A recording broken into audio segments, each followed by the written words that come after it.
নমস্কার বন্ধুরা, আজ আবারও হাজির হয়ে গেছি একটা দারুণ স্বাদের রেসিপি নিয়ে।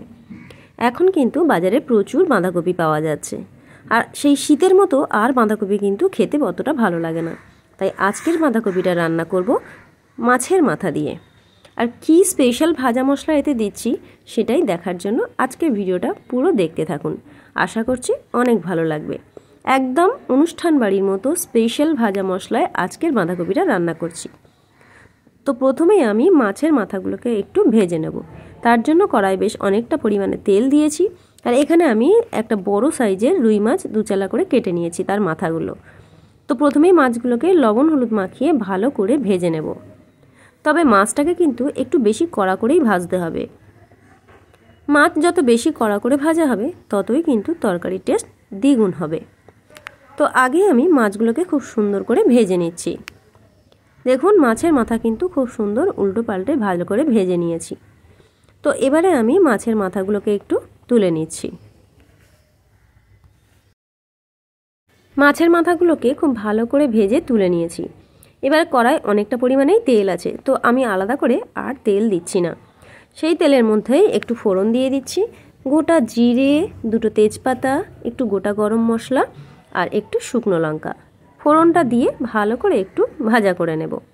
2 থেকে 3 সেকেন্ড ফোড়নটা একটু ভাজা হয়ে গেলে এর মধ্যে দিয়ে দিচ্ছি কেটে রাখা পেঁয়াজ।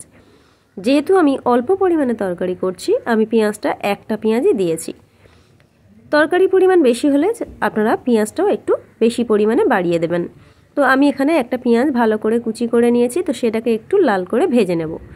তবে পেঁয়াজটাকে এখানে প্রায় আমি 60% ভেজে নিচ্ছি। তো দেখুন পেঁয়াজ কিন্তু বেশ ভালোভাবে ভাজা হয়ে গেছে। এবারে এর মধ্যে দিয়ে দিচ্ছি ছোট করে কেটে রাখা আলু। পেঁয়াজটাকে যদি আপনারা পুরো লাল করে ভেজে নিয়ে তারপরে আলু দেন তাহলে কিন্তু পেঁয়াজটা পুড়ে যাবে। তো তার জন্য আমি পেঁয়াজটাকে 60% ভেজে নিয়েছি, আর তারপরেই আলুগুলো দিয়ে দিচ্ছি। দেখুন আলুগুলো খুব সুন্দর করে একটু ভেজে নিচ্ছি। আলু যতক্ষণ একটু ভাজা হয়ে যাবে তার মধ্যে দিয়ে দিচ্ছি 1 চামচ রসুন বাটা, দিয়ে দিচ্ছি 1 চামচ আদা বাটা। মাছের মাথা দিয়ে যেহেতু করছি, একটু আদা রসুন বাটা দিলে তরকারির টেস্টটা খুব সুন্দর হবে। তো আদা বাটা 1 চামচ দিয়ে দিলাম। এবারে দিয়ে দিচ্ছি একটা টমেটো আমি কুচি করে কেটে রেখেছি, সেই টমেটোটা দিয়ে দিচ্ছি। চাইলে আপনারা 2 কি 3টে টমেটোও দিতে পারেন। তো আমি এখানে ভালো করে এবার সমস্ত মশলাগুলো কষিয়ে নিচ্ছি। তো আদা রসুন পেঁয়াজ টমেটো আলুর সঙ্গে খুব ভালো করে মিনিট 3 একটু কষিয়ে নেব। এবারে এর মধ্যে কিছু গুঁড়ো মশলা অ্যাড করে দিচ্ছি। হলুদ গুঁড়ো, লঙ্কা গুঁড়ো, জিরে গুঁড়ো, ধনে গুঁড়ো, আর দিয়ে দিচ্ছি পরিমাণ মতো লবণ আর 1 চামচ চিনি দিয়ে আবারও খুব ভালো করে সমস্ত মশলাগুলো কষিয়ে নেব। তবে যতক্ষণ না মশলা থেকে তেল ছাড়ছে ততক্ষণই কিন্তু মশলাগুলোকে নাড়তে হবে, আর এই সময় কিন্তু গ্যাসটা একটু লোতে রাখবেন, তাহলে কিন্তু আর কোনো মশলা পুড়ে যাবে না। তো দেখুন সমস্ত মশলাটাকে আমি খুব ভালো করে একটু ভেজে নিয়েছি। মোটামুটি টমেটোগুলোকে একটু 50% গলে গেলে তারপরে এর মধ্যে অল্প অল্প করে বাঁধাকপিগুলো দিয়ে দিচ্ছি। আমি এখানে সব বাঁধাকপিটা একসঙ্গে দিচ্ছি না, অল্প অল্প করে দিয়ে কষিয়ে নিয়ে তারপরে আবার বাকি অল্পটুকু দিয়ে দিচ্ছি। আপনারা চাইলে অনেকে ভাবিয়ে নিতে পারেন এই বাঁধাকপি, তবে ভাবিয়ে না নিয়ে আজকের এইভাবে একবার করে দেখতে পারেন, আশা করছি ভালো লাগবে। তো দেখুন ভালো করে এবার বাঁধাকপিটা সমস্ত মশলার সঙ্গে কষিয়ে নিতে হবে। এই কষানোটাই বাঁধাকপির তরকারির টেস্ট পাল্টে দেবে। একটু ভালো করে কষিয়ে নিতে হবে 10 থেকে 15 মিনিট। তো দেখুন খুব সুন্দরভাবে আমি কষিয়ে নিয়েছি। এবারে এর মধ্যে খুব সামান্য পরিমাণে একটু জল অ্যাড করছি, কারণ বাঁধাকপি থেকে অনেকটাই জল বেরোবে। 3 মিনিট পর আমি ঢাকাটা খুলে দিয়েছি। তো দেখুন অনেকটাই কিন্তু এখনও জল আছে। তো এই সময় গ্যাসটা কিন্তু এবারে একটু জোরে দিতে হবে। তো আবারও খুব ভালো করে বাঁধাকপিটাকে একটু নাড়াচাড়া করে নেব, আর এই সময় মাছের মাথাগুলো দিয়ে দেব। মাছের মাথাগুলো দিয়ে আবারও মিনিট 3 একটু ঢাকা দিয়ে দেব। মাছের মাথা যেটুকু সিদ্ধ হতে থাকবে সেটুকু সময় দিতে হবে, তার জন্য মাছের মাথা দিয়ে আবারও আমি ঢাকা দিয়ে দিচ্ছি। তরকারিতে তো দেখলেন অনেকটাই জল আছে, তাই জলটা একটু শুকনো হয়ে যাক সেই সময় আমরা একটা ভাজা মশলা রেডি করে নিচ্ছি। জিরে, ধনে, শুকনো লঙ্কা, 2টো এলাচ, তেজপাতা, একটু দারচিনি ভালো করে ভেজে গুঁড়ো করে নিচ্ছি।